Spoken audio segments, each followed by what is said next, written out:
দর্শক, নিউজ 24 শেষ করব খবরের মানুষের খবর দিয়ে।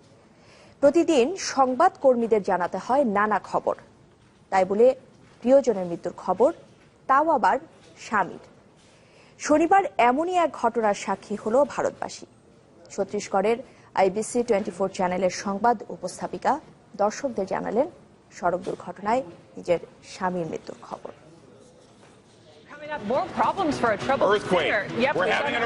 খবর কখনো কখনো বিনোদন, হাস্যরসের খোরাক, আবার এই টিভি সংবাদে কখনো কখনো বেদনারও কারণ। তবে এবার ভারতের ছত্তিশগড়ের সংবাদ পাঠিকা সুপ্রীত কর নিজেই হয়ে উঠেছেন গণমাধ্যমের হেডলাইন। শনিবার সকাল 10টা প্রাইম বুলেটিন পড়ছিলেন ভারতের IBC 24 চ্যানেলের উপস্থাপক সুপ্রীত কর।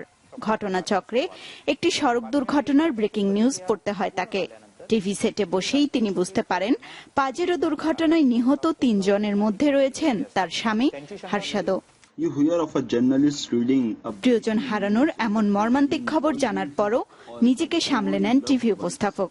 পুরো বুলেটিন শেষ করেই স্টুডিও থেকে বের হন সুপ্রীত কর। মাত্র 1 বছর আগে হার্ষাদের সাথে বিয়ে হয় সুপ্রীত করের।